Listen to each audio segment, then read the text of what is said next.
حضراتو محترمو کتونکو اوریدونکو یو ځل بیا ستاسو په خدمت کې زه اکبر سیال او زما سره زما پوهان ملګري موجود دي او زموږ د پروګرام د خپرونې موضوع ده پښتو ادب نن او پرون. موږ په دې خپرونه کې هم په کتاب به خبره کوو. دا د طاهر بنیری صاحب کتاب دی، شمس بنیری فن او شخصیت. شمس بنیری فن او شخصیت دا طاهر بنیری لیکلی دی. دا دواړه زموږ بهترین دوستان دي. شمس لالا د خدای جوړ ژوندی او صحتمند لري، ډېر زیار او کار کوي د پښتو ژبې د روزنې او پالنې دپاره، د دې ولس د دې قام دپاره. نو د دې کتاب ټایټل هم ګران ملګري رفت خټک ډیزاین کړی دی. دغه شان دا کتاب چې دی ستا د یاد وږمې خورې شوې، همایون مسعود صاحب، دا د هغه کتاب دی او د دې کتاب دا سرپاڼه چې ده یا مخپاڼه چې ده یا ټایټل دا هم رفت ملګري جوړ کړی دی. دغسې د اکبر هوتي ملګري دا بل یو کتاب دی، زما خیال د محبت دی. دا د ګران ملګري اکبر هوتي کتاب دی، غالبا دا د مردان زموږ ایډوکیټ ملګری چې دی وکیل او ډېر ګل ګلالی انسان دی. د دې کتاب دا ټایټل هم رفت ملګري جوړ کړی دی. دغه شان ریبار دا د حاجي فضل ربي کتاب دی او دا مخپاڼه هم رفت ملګري جوړه کړې ده. او د دې سره سره به زه دا خبره هم وکړم چې دا لیکوال د پښتو هغه مجله ده چې هغه په پښتو ادبیاتو کې او په پښتنو سیاسیاتو کې او په سماجیاتو کې یو ستر رول لري. دا پیل کړې وه محترم نورالبشر نوید صاحب او دا د هغې پنځویشتم دغه وه سلور جوبلي، د پنځویشتمې سلور جوبلي په موقع چې دوی دا رساله پیل کوله نو دا ټایټل یې تاسو جوړ کړی. نو ملګرو دا و د ښاغلي رفت خټک ملګري کار و زیار. اوس به راشو واپس خپل پوهان ډاکټر حنیف خلیل صاحب له. ډاکټر صاحب تاسو دا یو کتاب راوړی دی، نگارشات چراغ. دا د ډاکټر چراغ حسین شاه کتاب دی او نو دا خو ما نه دی کتلی ډاکټر صاحب، تاسو به لوستی وي.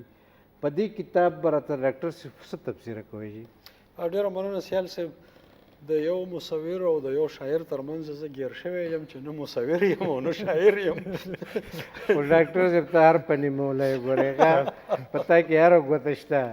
ته د ټولو نه ډېر ښه شاعر هم یې. ډېره مننه. نو داسې ده چې خبره نن د آرټ او د کتاب روانه ده. نو په آرټ او په ټایټل او په رفت صاحب ډېرې ښې خبرې وشوې، هغه نمونې مونږ وښودلې خپلو کتونکو ته. اوس چې دا د ډاکټر چراغ صاحب د کتاب ذکر کوو، نو دا کتاب په دې متعلقه دی چې په دې کتاب کې په آرټ باندې هم خبره شوې ده. صحیح. یعنې مونږ خو اکثر کتابونه که د نثر هم وي نو صرف ادب پکې د بحث موضوع جوړو. ډاکټر چراغ صاحب په مجموعي طور مونږ پیژنو چې د طب ډاکټر دی، خو د هغه په تاریخ او په آرټ او په ادب او په تنقید او په دې څیزونو ډېر ژور نظر دی. دې کتاب کې تاسو ویل چې تا به لوستی وي، بلکې ما په دې باندې یو ډېر اوږده سریزه لیکلې ده، څه 15-20 صفحې ده. نو ما د دې ټولو مقالو ډاکټر صاحب تا خو زما په خیال چې په سوونو کتابونو سریزې او مقدمې لیکلي. یاره دا مقدمې به سوونو ته رسېدلي بالکل. پکې ستا ځان له یو ډېر لوی کار او زیار دی. دا زما خواهش پیدا کېږي چې تاسو دا کتاب وښودلو د عبدالحمید زاهد د سلیم راز سریزې. زه یم چې زما یو کشر راپاس یو د حنیف خلیل سریزې چاپ کړي. وبکې داسې ځوانان شته په پښتنو کې. نو ستاسو په کتاب سریز هم پکې شامله ده او دا بله ډېرې دي. بلکې زه خوشحاله په دې یم سیال صاحب چې تاسو هم زما سینیر یئ، خو ډېرو مشرانو په ما د اعتماد کړی دی چې زما په کتاب سریزه ولیکه. ته یې د دې قابل سړی ډاکټر صاحب، ته اهل قلم یې په اصلي معنو. الله مو لره، ستاسو حوصله افزایي خو همیشه ما سره وي. ډاکټر چراغ صاحب هم د 80 کالو سړی دی او لیکوال دی. نو هغې ما نه په دې کتاب سریزه غوښتې وه، نو ما پرې لیکلې ده. نو راځم دې کتاب ته. په دې کتاب کې د ډاکټر چراغ صاحب مقالې دي په ځینې موضوعاتو. په دې کې په مغل آرټ باندې مقاله شته، دا چې کوم فن تعمیر دی او بیا تصویرونه دي. په دې کې په موسیقۍ باندې مقاله شته، په دې کې د شاعرۍ خو به ځینې اړخونو باندې شته چې شته، په تنقید هم شته. بیا په مایتالوجي باندې یو مقاله ده چې په ګریک یعنی یوناني دور کې د تخلیق څه معیار او کومې نمونې را پاتې دي. په دې کې تهذیب، تمدن او انساني ارتقا باندې مقالې شته. نو ځکه دا کتاب ډېر اهم کتاب دی چې یوازې په شعر او ادب بحث نه دی، په ټولنیز شعور باندې بحث دی او مقالې دي سره د حوالو دي، بلکې د پښتنو په اصل نسل په دې کې دوه درې مقالې دي. او بیا چونکې ډاکټر چراغ صاحب ډاکټر دی نو هغه پکې د نوې سیزونه هم په هغه د پښتنو په اصل نسل کې د ډي ان اے اهمیت او ځینې طبي نتایج هغه هم د بحث موضوع ګرځولې ده. نو لنډه خبره به دا وکړم چې د ادیب او د لیکوال په حیثیت ډاکټر چراغ صاحب ځینې ډېرې نوې خبرې په دې کتاب کې شاملې کړي دي. په کار ده چې زموږ لوستونکي په اولني فرصت کې وګوري. ډېر ښه ډاکټر صاحب. ډاکټر صاحب زه به د یو کتاب پیژنګلو کوم. دا پښتانه خو داسې خلک دي چې دی باچاهان هم پاتې شوي دي، دی حکمرانان هم پاتې شوي دي، خو له بده مرغه دی خپل تاریخ په خپله نه دی لیکلی. او هر هغه څوک چې خپل تاریخ په خپله ونه لیکي نو هغه چې چا لیکلي هغه خو به وي پکې، خو چې په چا لیکلی شوي هغه به پکې نه وي. بالکل. دا کتاب دی ډاکټر صاحب د سټوري آف د ملاکنډ فیلډ فورس. جی. دا سر وینسټن چرچل په 1899 کې لیکلی دی. جی. او ډاکټر صاحب دا زموږ د ملکنډ چې دی که نه، ملکنډ خو د غازیانو، د شهیدانو جی او د ازادۍ او د حریت د ننګیالو سردره ده. په دې ملکنډ کې ډېرې لویې غزاګانې شوي دي د پیرنګیانو خلاف، د هغې د جبر خلاف، د هغې د تصرف خلاف. جی. نو دا سړی چې و وینسټن چرچل دی په دغه وخت کې په د انګریزانو په پوځ کې دی دغه د ټیلیګراف په محکمه کې د یو کیپټن په حیثیت یې کار کو. جی. نو ده به روزمره چې به څه وشو نو هغه به د مراسلو په شکل کې لندن ته لیږل او وروسته بیا دا کتاب چاپ شو. جی. ډاکټر صاحب د دې کتاب لږ دا وضاحت وکړم چې دا کتاب مالا د لندن نه زموږ یو ملګری دی صادق میا سوات، جی. ما هغه ته ووایي چې یاره دا داسې کتاب دی چې په دې کې خلکو ډېر زیات ټیمپرنس کړي دي او ردو بدلې پکې کړي دي، نو ته مهرباني وکړه دغلته ماله چېرته اصلي سوچه کتاب وګوره او هغه راله واخله. نو هغه خدای خبر چې دا په 100 پونډه اغستی و، په 50-60 پونډه یې اغستی و او بیا یې راله د لندن نه په ډاک راولېږه. نو زه د صادق میا شکرګزار یم. ډاکټر صاحب په دې کې ډېرې دلچسپې خبرې دي. جی.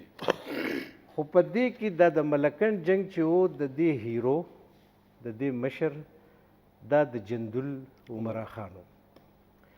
د جندل عمرا خان د 22 کالو په عمر کې د جندل حکمرانی ترلاسه کړې وه په 1880 کې. جی. او د 1880 نه د 1895 پورې یعنې 15 کاله هغه د انګریزانو سره وسلواله مبارزه کړې ده. او هغه مبارزه په دې شکل کې کړې وه چې د غازي عمرا خان نه غوښتل چې دا بیروني خلک د انګریزان د سامراجي قوتونه دا زموږ د پاکې خاورې ته ردن نشي. نو هغه د دې اقاګانو خلاف مزاحمت کړی و او ډېر په نری کړی، حالانکې وړوکی هلک وایي د 20 کالو هلک چې وروسته بیا هغه په 1895 کې افغانستان ته هغه هجرت کو نو د هغه عمر په هغه وخت کې 15 کاله و. او 15 کاله عمر هم داسې ډېر عمر نه دی. او د ده غازي بابا چې دی غازي عمرا خان د 40 کالو په عمر کې دی مړ دی. او د ده مزار په چاردي کې دی په کابل کې دی چې دا وخت د ده مزار بیخي په خسته حالت کې دی. او زه افغان ګورنمنټ ته اپیل کوم چې مهرباني وکړئ د غازي عمرا خان چې دا د پښتنو د ازادۍ د تحریک یو لوی مبارز دی، د ده دا مزار جوړ کړئ، په ده ګنبد جوړ کړئ. که دا دغسې په خسته حالت کې پروت وي نو دا یوازې زموږ دپاره د پیغور خبره نه ده، افغان حکومته دا ستا دپاره هم د پیغور خبره ده. نو زه په ډېره دړمندۍ اپیل کوم چې دغه د غازي بابا قبر دی په چاردي کې جوړ شي. ډاکټر صاحب دې کې دا دغه چې دی چرچل او دی په عمرا خان یو لیک کې دی وایي چې د عمرا خان واز ا مین آف مچ ټیلنٹ ٹھیک شو جی a man intellectually a head of shoulder above his countrymen. He was a great man, which on the frontier means that he was a great warrior and might have accomplished much with the quick firing guns he was negotiating for and the troops he was drilling on the European model. صحیح ٹھیک شو جی د کیریئر آف دس افغان نیپولین یعنی دا واحد کتاب دی چې په دې کتاب کې چرچل عمرا خان ته افغان نیپولین ویلی دی د کیریئر آف دس افغان نیپولین واز cut short however by the intervention of providence in the guise or disguise of the Indian government he might have been make use of. People who know the frontier well say that a strong man who has felt the grip of the British power as the best tool had been reinstated. He might have done much to maintain law and order. As long as they fight, these Afghans do not mind much on which side they fight. There are worse men and worse allies helping us today. نو په دې کې د غازي بابا باره کې د ټول کتاب تقریبا د غازي عمرا خان د ذات نه تاویږي را تاویږي نو دا ما چې څه ووایي د دې پښتو ترجمه جی جی ویسټر چرچل وایي په دغه کتاب کې د سټوري اف ملاک اینډ فیلډ فورس چې عمرا خان ډېر قابل سړی و په ټوله سیمه کې به د ده عزت او درناوی کېده په قبایلي سیمو کې چې څوک څومره لوی جنګیالي وي دومره زیات خلک د هغه عزت کوي د عمرا خان سره د یورپ د پوځونو غوندې وسله وه عمرا خان ته افغان نیپولین ویلی شي د ده د ژوند کارنامې ډېرې مهمې وې د یو خاص وخت دپاره عمرا خان د انګریز حکومت ډېر زیات پریشانه کړی او خراب کړی و عمرا خان په خپله سیمه کې ښه امن و امان ساتلی و جی هغه چې به د هر چا سره جنګ کوو خپلو خلکو به یې مرسته کوله د دغه افغان نیپولین د ژوند کردار د انګریز حکومت په وجه رالنډ کړی شي زبردست اوس په دې کې دا چرچل دته افغان نیپولین ولې وایي دته افغان نیپولین ځکه وایي چې نیپولین فرانسوي جرنیل او هغه د پیرنګیانو سره جنګ او د پیرنګیانې هغه ډېر سخت مزاحمت د هغوی سره کړی نو دته هم افغان نیپولین ویلی دي عمرا خان د 4 کالو په عمر کې مړ دی او نیپولین د 50 کالو په عمر کې مړ دی ملګرو یو وړه غوندې دم اخلو موږ سره اوسئ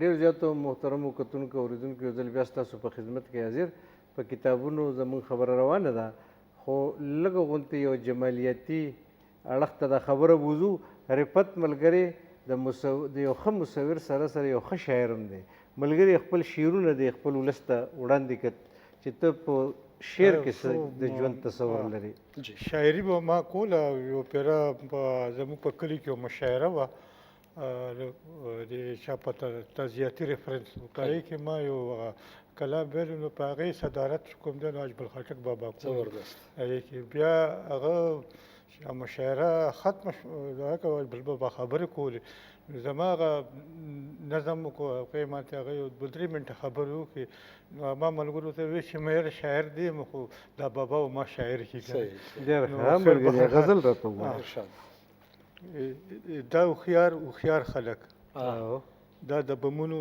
د کاروبار خلک او څومره نوزګاره دي دا وزګار خلک ډېر ښه. دا چې د امن چو پانه سول دا ودو خمار خلک او دوه تروړې یوې تروړې د پاره ټوله ورځ ټرک شاته ولاړ دي په قطار خلک او یو ورځ دپاره په 22 سپتمبر تفسیر دپاره کړي په سر دستار خلک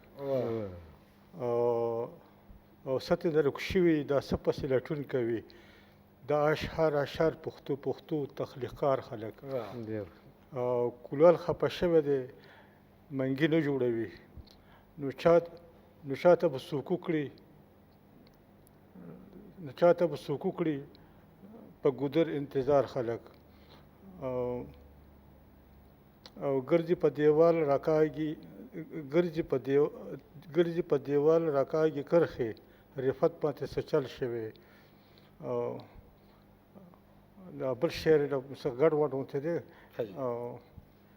ډېر ښه دی رفت صاحب ډېره کول الله مې صفت کړي د فنکار خلک دا چې لا دومره تل پکې شاعري کې دا خو ځان له ډېر لویه خبره ده. ملګرو د کتابونو په دې برخه کې موږ د دې نه مخکې د وینسټن چرچل په کتاب خبره کوله او هغه یو تفصیلي خبرې پوه شوه د غازي عمرا خان د حریت جنگ د ملکن غزاګانې. یو خبره بله په دې کې مهمه ده چې داود عظیمي صاحب په امریکا کې یو ځوان سکالر دی په دې 13 ورځو کې هغه ماته ووایي چې سیال صاحب زه په یورپ کې یو لایبرري ته لاړم اول ته یو فایل زما لاس له راغی او هغه د قرآن شریف په لاسو لیکلی قرآن مجید و. نو هغه چې ما وکته نو هغه انګریز افسر په هغې د پاسه لیکلي وو چې دا د قرآن شریف دا نسخه موږ د منډه د قلا نه منډه په جندول کې دی په لور کوزدر کې د منډه د قلا نه چې کله موږ عمرا خان له شکست ورکړه هغه افغانستان ته لاړ او موږ د منډه په قلا قبضه وکړه نو دا قرآن شریف موږ د هغه ځای نه راوچت کړ. نو داود عظیمي صاحب وایي چې غالب ګمان دا دی چې دا قرآن شریف چې دی نو دا عمرا خان بابا په خپل لاس په خپلو ګوتو په خپل لاس لیکلی دی. خو دا خبره له تصدیق ته نه ده رسېدلې خو داود عظیمي صاحب وایي چې دا دغسې امکان لري. دا د عمرا خان بابا په نوسو کې ډاکټر صاحب ډېر د کار خلک هم دي. د عمرا خان بابا یو بل نوسی دی عبید الله خان هغه په نیوزیلینډ کې دی او هغه د پښتو ژبې په ادبیاتو ډېر ښه پوهېږي په لسانیاتو ډېر ښه پوهېږي خو د هغه مذهبي اتارټي چې ده نو هغه ډېره زیاته قوي او سټرانګ ده. اوس ښاغلي عبید الله خان چې دا د اسدالله خان کاکا زوی دی. اسدالله خان کاکا د عبدالمتین خان زوی او عبدالمتین خان د عمرا خان زوی نو دا عبید الله خان زمونږ خپل سکه د تره زوی دی. عبید الله خان لالا د قرآن مجید د ټولې سپارې په پښتو ژبه کې ژباړلي دي او ډېر په یعنې هغه دومره علم فاضل سړی دی چې هغه دا کار هم کړی دی چې پښتو ژبې ته د عمرا خان بابا د نوسو هم یو کنټریبیوشن شته.